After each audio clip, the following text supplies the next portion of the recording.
and interactive.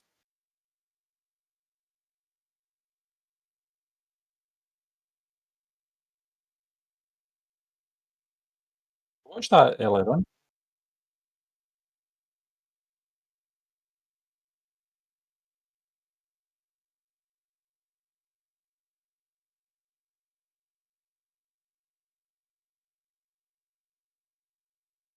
With eyes. Her with eyes.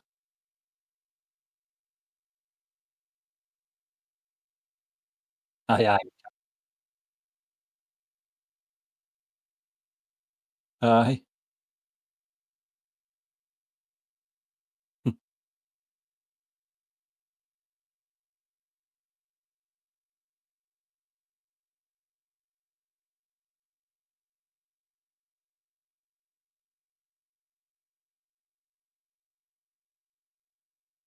Poland.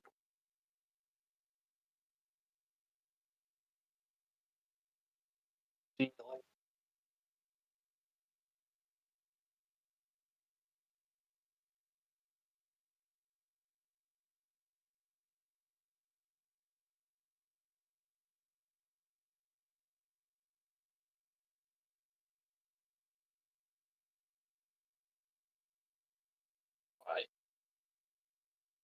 Big events and that now.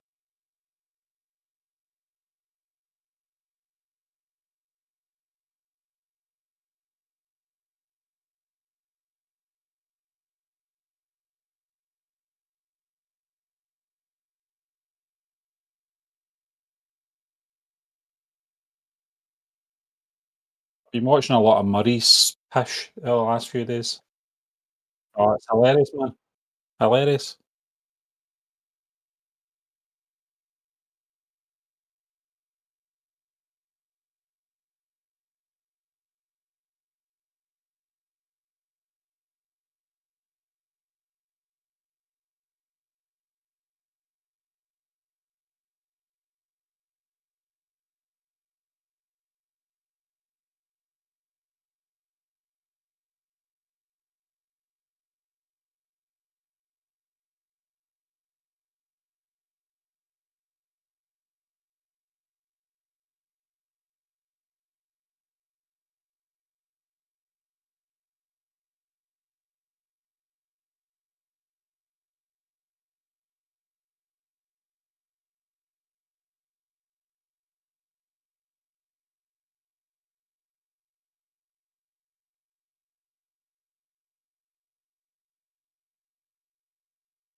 Time to get ready to rock here, Stephen. Let's do the time off again. Terrible out of tune clicks. Well, hello everybody and welcome into this Monday's Entertainment News. I am John Christopher Walsh. I am the host for this evening, tonight, in our case. Joining me to my left, it will be your right, is Stephen John McLaughlin, sporting a rather dapper Adidas t-shirt. I'm wearing an Adidas zipper, which has seen better days, to be quite frank. Clearly been ironed from the wrong way around and creased. But I digress. Stephen's going to be the co-host on the stream show, whatever you want to call it, tonight. And Stephen, we've got a couple of interesting topics. We're actually going to split up into two different streams because we obviously want to try and, it's two topics. You want to maximise the amount of views, and if one gets buried, people are maybe not interested in the other one, they'll not see. So we're going to split it into two streams. But Stephen, the first topic, it's all about everyone's favourite car franchise. Obviously Fast and Furious. Thanks for watching, pressed the wrong button there. I'm not done yet. It's Fast and Furious, Stephen, and there's been some rumours circulating regarding the future of the franchise and a potential direction they may be looking to go down with the franchise. And of course, we're talking about Paul Walker and Vin Diesel potentially reuniting. Now, of course, I've not got complete details on Paul's demise, but I want to say it was roughly about 10, 11 years ago. He passed away in tragic circumstances. Obviously, he was out in, I believe, a Porsche with a racing car friend, racing driver friend. And obviously the mechanical failure or something, the car veered off and hit a tree. And obviously we lost Paul at quite a young age. I want to say he was in his 40s at the time. And it was terribly sad news, man. Regardless of how much you love the franchise, this guy was synonymous with that role, with this franchise and the theme of family. And just a cool, really chill guy off camera. He always came across as being a thoroughly decent human being. So it was a real shock and saddening sort of news that came out when he passed away. He did appear briefly, Stephen, at the end of the last film that he was shooting at the time, and I think they may have used, like his brother or something, and they superimposed his face using CG, and it was quite an emotional end where they were parting ways on the road. So it's not the first time the franchise has dabbled with this kind of thing. We have used CGI to put the likeness of Paul Walker on to somebody else's face. Obviously a different circumstance where they had to finish the film and he had shot most of it. What would your thoughts be before we even get into the article? Because I'd be lying if I says I've read it, Steve, and I've just not had time to read it. I've just really skimmed the headline and then furiously searched up images to put on the thumbnail. What is your thoughts on this? Because we've discussed this at length before, and I'm sure we'll get into it again. Some of the circumstances where they've went down this route and just the pros and the cons of it. Is this something you would be for happening? Certainly not, John. And I don't know if it's just that Vin Diesel, he's put a few conditions in there for that next film. One of them being it has to be set in LA, and obviously this is one of the other ones. I don't know whether or not it's just a case of his way of not dealing with having to go back and do it, because I don't think it would work. I don't think putting a CG Paul Walker in would work for an entire film, John. It's okay. His last appearance in the was it 7? I can't remember what one it was, but it filmed a certain percent scenes, so you can get away with it with having his presence in the film. And I get obviously that infamous sort of sequence at the very end where they're looking at each other from each other's car windows was obviously recreated through his brother, and obviously I don't know if it was deep fake or CG, I can't remember, but I think it was CG. It's all right in short bursts, and we've seen it in short bursts, John. We've seen it used in The Mandalorian for Luke Skywalker,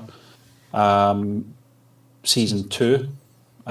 We've seen it in the Book of Boba Fett where we saw Luke Skywalker for too long, which it was just uncanny valley. And We've seen Harold Ramis appear in one of the Ghostbuster films from a I've few not years seen ago. that yet. I have not seen that. I can't speak for how good that Again, was. it's all short bursts, John. And again, we talked about Rogue One, obviously, with Peter Cushing. If Peter Cushing was available, obviously he'd be a good age by the time Rogue One came around, but if he was available to play Tarkin again at that point, or at some point, if Rogue One, say, was made in 1984 or something like that, and they wanted Peter Cushing back, and it was the same storyline, there is no way Orson Krennic would have been created, No. because they would have got the actor to carry the presence of that part. They couldn't do that in Rogue One, because, and I thought perhaps maybe Tarkin overstayed his welcome in certain scenes in that film as well, because I don't think we're ever going to get to that stage. I think in terms of the technology will be there, but it's to do with presence and performance. And a big part of it is when it does work, certainly with certain actors, it's because it's the actor playing themselves in a de-aged version, and it works to an extent because you're getting the performance. But when it's someone like Guy Henry, I always forget his name. Guy Henry, Yeah. playing Peter Cushing, as good a job as he did, Oh, he did do a good job. you know. Steve- It's the same with Paul Walker as well. I just can't see it happening, John. I don't think it should happen either. I think It's Paul tricky Walker though, Stephen, because with the alone. Tarkin stuff, I remember at the time when I watched the film and I was in the theatre, I was blown away by it. At that time, it didn't feel as jarring. I think they used it strategically in terms of darker shots. And obviously, most of his shots, just naturally, the Empire on their ships, it is darker settings. You've got a lot of shadows. They like, clearly, I mean, the Emperor Palpatine, his throne room was like a fucking Morlock pit, whatever you call their residencies.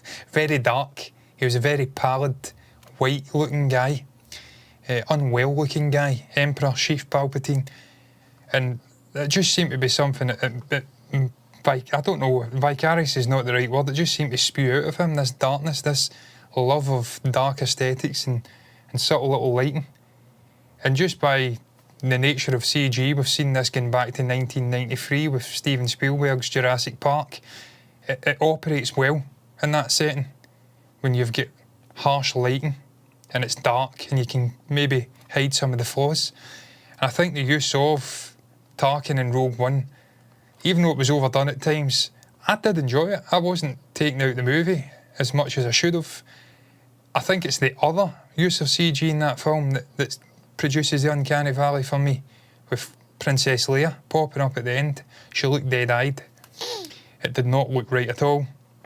It freaked me out at the time. I just wasn't having it. I didn't mind Guy's performance, and I agree with you, Stephen. Obviously, they introduced the Krennic character strategically just so they could do some of the heavy lifting with an actual living, breathing actor in Ben Mendelsohn. But it was necessary to have that character in there. And that's where you lose me with Fast and Furious, and a potential decision to bring Paul Walker back from the dead, if you'd like, to have some kind of role, be it a sizable role or a small role. There is no need to have the character there. It's unnecessary. You're forcing it in. And it's going to be devoid of emotion, and it's not going to be faithful to Paul, because he's not alive to produce the performance. The thing about emotion is that, you know, and I've you know, I'm not a massive fan of this franchise, John, but, you know, there was a bond between those two actors, those two men, Vin Diesel and Paul Walker. And Vin Diesel. And I don't think Vin Diesel's ever got over it. I don't think you'll ever get over it, the loss of his friend. You know, and it's, I mean, it's sad, you know, but I think, and I assumed, you know, when we last saw Paul Walker in a Fast and Furious movie, although it was artificial, that last sequence, that was the goodbye, that was the farewell for the two characters. But I also think it was a farewell for Vin Diesel as well, you know, to say goodbye to his friend.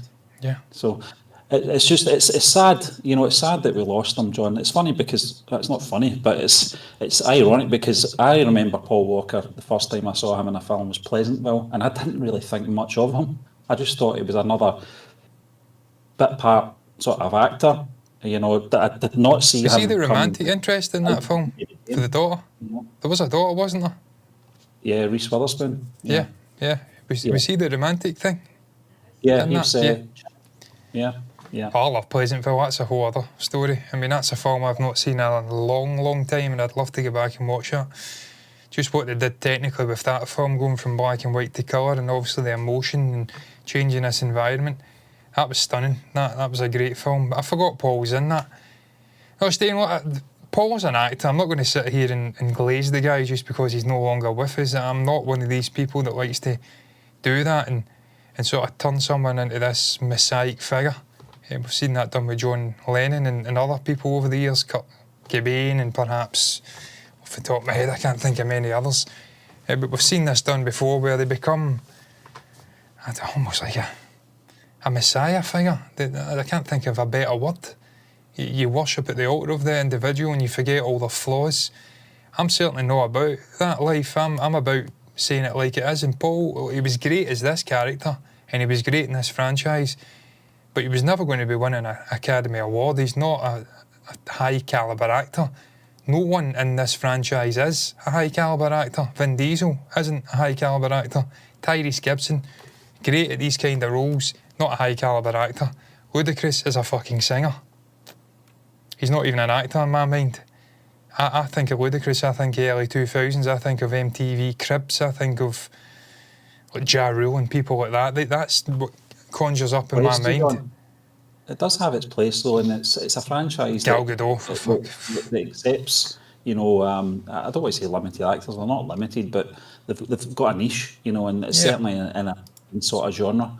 And it's not any different to the Expendables and that kind of franchise, you know, where you've got the sort of older heads in terms of action stars. But they bring a quality, they do bring a quality to these films, John. And more often than not, the chemistry is there. You know, we saw it in the spin-off. Was it Hobbs and Shaw? One of the sort of Fast and Furious. I liked Hobbs and Shaw. Yeah, and I thought it was a great film, John. It reminded me so much of the old Tango and Cash type films. You know, that sort of buddy cop sort of. To be fair though, Stephen, Statham... No, they're in a situation, they don't want to be together, but they've got to work it out and get through it, you know, and obviously, you know, win the day. But Statham's far better an actor though. Yeah. I mean, Statham's a far superior actor, certainly in the action genre, than Vin Diesel or Paul Walker was. And obviously The Rock, love him or hate him, he's clearly found his niche as an action hero. And you put in Idris Elba as a villain, who is a fantastic actor, and he can hold them together like glue. Matty boy, I know what you mean when you say rubbed each other, rubbed off each other, but the way you've wrote that, I was chuckling. Matthew, I hope you don't mean they literally rubbed each other off. I know what you mean though, I know what you mean. They had a great sort of chemistry, and they propelled that franchise from what it was, a subtle, simple little movie at the start, to being a full-fledged franchise, where you're attracting stars like Momoa and Dwayne Johnson, and to an extent Gal Gadot. I don't rate Gal as an actor either. But this is the point I'm making. They've all got presence. They don't have to be the best actor in the world, but they've all got good presence in these films. You bring in a CG Paul Walker, there's no presence. There's just no chemistry. Steve, we've seen it with Carrie Fisher as well. It wasn't CG, but it was rotoscoped in for the sake of it. They had to force the character in because of just backward, stupid decision-making from Lucasfilm to double down on the decision to kill off Luke when Carrie passed away, I think before the film was even finished, in post, at the very least, if not production. So they could have rewritten the script and had Luke survive, and you could have killed Princess Leia off screen and gave some sort of acknowledgement to it at the start of the film on the opening, the screen crawl or whatever. But they doubled down, they forced the character in, and it was lifeless. And I felt so sorry for Kelly Marie Tran, the Rose Tico character, because she was saddled with a dead actress and a dead character, and it went nowhere. So that's what happens when you bring this kind of thing into a film. You've got living, breathing actors giving a performance. You can argue over the brilliance of the acting, whether it's shit, good, exquisite, but they're alive and kicking, and they're able to bring nuance and emotion to the performance. Paul Walker is dead. The guy is no longer with us. It's a fucking tragedy because he was a young man at the time, but he ain't with us anymore. And the character, by sheer connection, should be dead as well because you cannot bring emotion. I don't like this. I remember when James Dean, I think it was, back in the day, his estate had signed off rights to have his likeness used in a performance. He was going to be the protagonist in a film. The man's been dead for about 70 years. How the fuck can he lead a film? It just shouldn't be happening. We're getting all back to the future now, where you've got like husks of well-known people performing like circus animals for the amusement of people. And it's never going to be the same as having the living, breathing actor there giving the performance. And then you go into the further sort of stuff with Fast and Furious. It's a dead franchise, Stephen. It's been given ever diminishing returns. They've had to go more ludicrous and ridiculous with each release. They're going to space, they're doing all this crazy stuff. It's so far removed from what the original films were, I should say. It's unreal. That was the top condition from Vin Diesel, was bring it back to LA, bring Paul Walker back and make it about the cars again. He's fucking dead. I agree with that one. Just bring another character back. Paul's no longer with us. You can't bring him back. That's not the way life works, unfortunately. So no, I'm not for it at all. Just from a franchise perspective, I don't want to see the franchise continue. I think it's done. It's had its day. You're getting ever diminishing returns. The actors are getting older. It's became a meme at this point, the whole family stuff. I don't think the franchise should continue. I certainly don't think they should bring back Paul Walker, his likeness. It's a disgrace to the guy's memory. Fair enough, in 7 you had to finish the film because he'd passed away during the making of it. It wasn't finished. He was a big presence in the film and they'd done it well. It was an emotional moment. It was sort of double levels. You had the characters separating, you had Vin Diesel having to say goodbye to his long friend. But now it's done. I mean, no, I'm not for this. I don't know if there's much legitimacy to it. I don't know if it's just Vin Diesel putting it out there, hoping that someone will listen, but absolutely not. Not for me. Perhaps maybe he's not interested and this is his way of just, instead of just saying no, thanks, you know, he'll put these sort of ludicrous conditions in place that he knows that I'm not going to agree with. I don't know, John, but it's something that should, you know, in terms of obviously the franchise, you've got a better sort of hand in an opinion on that, because I think I've seen the first movie and it's not my thing, you know. And I like the first one. I've seen Tokyo Drift. You know what the real mental thing is, Stephen? You think of what renown and great filmmakers of the day, and Christopher Nolan springs to mind right away. One of his favourite franchises is Fast and the Furious. He loves it. And this guy is renowned for being a hard-hitting drama director. Oscar-baiting movies. Every time they come out, it's an event film. He loves Fast and Furious. And in fact, the one that he says is the sort of conduit for getting into the greater franchise is Tokyo Drift, which is one of my favourites. I was just speaking to Matthew before I came on, who's in the chat, and says Tokyo Drift, which ironically I don't think featured Paul Walker or Vin Diesel. It featured an all-new character. So that's one of my favourites. I'm not a massive Fast and Furious fan. I think when they started going to space and becoming more ludicrous, it lost me. I think I've seen maybe 3 or 4, but I moved away to the point where when Paul had passed and they were promoting Fast and Furious 7, I'd already checked out of the franchise by that point. So I seen clips of the scenes, but I never went and watched the film. So I don't think any franchise should go on that long either, you know, because you know, especially one that's very limited in what it can do, and then as you said, it has to become more ludicrous, you know, just to keep it, you know, breathing in some form or another. And I think, John, I don't know when the first one came out, 2000, 2001. It was very early, you know, 2000, yeah. A quarter of a century, you know, of films, and I agree. I think it's time just to put it to bed and move on. You know, I think the franchise should just rest in peace. Yep, I agree. Absolutely. The only other way, and the final thing I'd say on it, that they could have gave it longevity in a different fashion would have been to introduce different characters in their own movies around the world, much like Tokyo Drift. Keep it on a human scale about just straight racing and rivalries and then bring it all together, and it's an interconnected universe, and you've got all these different rivalries and drivers, and they all come together every now and again. How much interest that would have had without Vin Diesel, Paul Walker and Jason Momoa and Gal Gadot and fucking ludicrous Tyrese Gibson, all these names coming in and out of the movies. I don't know. But look, it's got its fan base. There's people who absolutely love the franchise, including Christopher Nolan, who can't really get much higher esteem an individual than that, and they love it, and fair play to them. All art is subjective at the end of the day. I'm not shitting on the franchise, but that's not... From a Christopher Nolan perspective, it's very much like Tarantino. You'll be very surprised at the sort of films that he enjoys, and I think it's more of an escapism for a director to go and watch a film like this, away from the drama, away from the thriller, away from the sort of complicated timelines that some of these directors, put on themselves for their own films.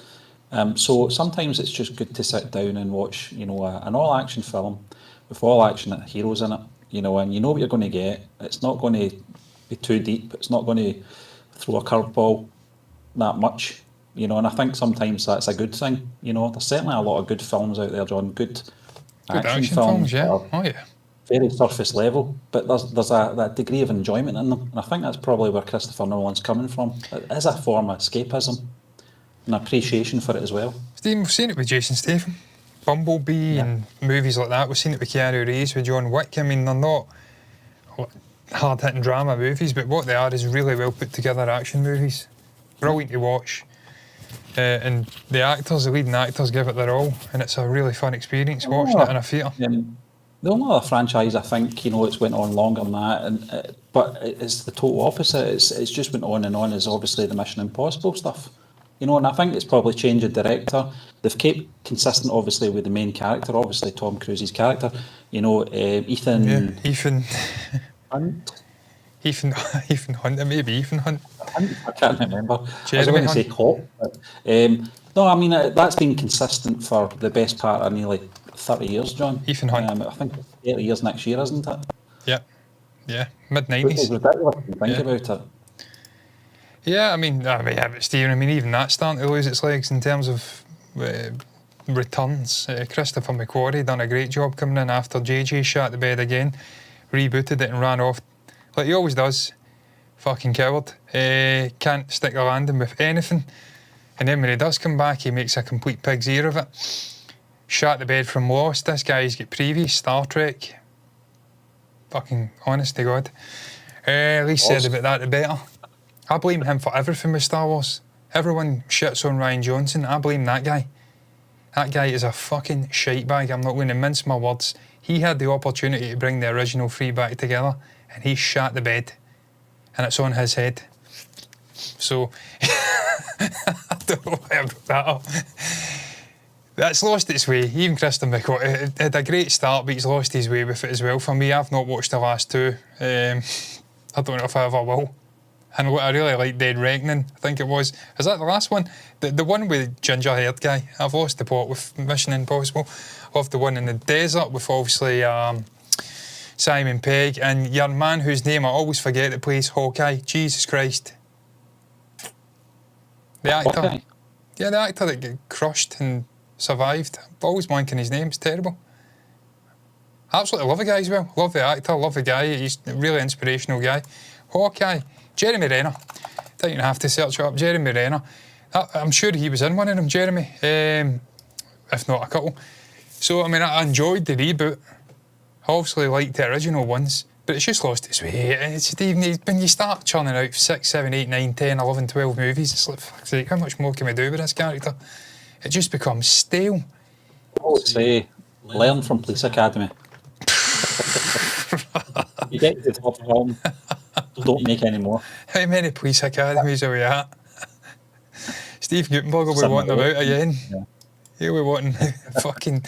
I didn't know Steve turned up at the death of an actor. It was like a comedian or writer. He just randomly turned up. I think his wife had murdered him. This is going really morbid. A morbid way to end it. He turned up and was like speaking with news crews like he was his best friend. He didn't even fucking know him. Is it Chris Farley? It wasn't Chris Farley, no. It was a comedic actor, and his wife, I think, shot him when he was sleeping. Oh, you're talking about I know you're talking tragic. about from The Simpsons. Yeah, What was his name? it was again? The Simpsons. Yeah. His kids and all that were in the house. Yeah. I think That Steve was one. Guttenberg turned up and was talking about him, how he was as a character, as if he knew him personally. And by all accounts, didn't know him at all. Didn't know him. Just there at the time. Yeah, but he just turned up with Paul Gascoigne that time with that mad killer. It was hiding under a ditch. Essentially, the American equivalent of bringing like a house coat, a 6-pack of cans and a chicken with a fishing rod. That was what Steve Guttenberg did in the 1990s. It was fucking demented. Absolutely demented. What was his name? Phil Hartman. Phil Hartman, that's the one. Phil Hartman. Yeah. Tragic, man. Tragic. That whole story was tragic. I remember reading that, and it puts you in a dark place when you read things like that, so I don't like reading things like that. But I digress, we've been sidetracked. I'm not for Paul Walker coming back. Not a chance. It would be a disgrace to the man's memory, and it would sully the franchise, Stephen. It would be a real sign of how low it's plumbed that they're having to bring back dead characters and actors in CG or AI. It wouldn't be right for me. So no, I'm not for that. Across the board, not just fucking hell, I'm trying to say the Fast and Furious franchise, and I'm combining it together. The Fast franchise, I'll just do what all those twats do, where they shorten it down to one word. Well, I think in Jedi, or in Empire, in the Fast franchise, not just the Fast franchise, but all franchises, leave people alone when they're no longer with us. Let them rest in peace. Let the franchise rest in peace, as you said, Stephen. What was your thoughts, though? Do you want to see Paul Walker reuniting with Vin Diesel in a new Fast and Furious movie? Do you want to see them going back to the roots of the franchise, getting back to simple stories with out-and-out racing? Family will be in there again. Is it something you want to see in the movie industry moving forward, with the onset of AI becoming ever more sort of populous and ever-present in arts and in life in general, and with the advancement in what it can do with video and likeness? Is it something you want to see them utilising with perhaps dead actors coming back with the blessing of their estates? Is that something you want to see? I don't want to see it. I don't think Stephen wants to see it. Would you like to see it? Share your thoughts down below in the comments about anything regarding what we've discussed in the video. Like the video if you've enjoyed it. Subscribe to the channel, hit the bell icon on YouTube. Do the same thing over on Twitch. Follow button, notifications button over there to see us live on a completely different platform doing the exact same thing. All that's left to be said, though, is until next time, well, till 10 minutes from now when we start again on a new video. Thank you for watching us, and bye-bye.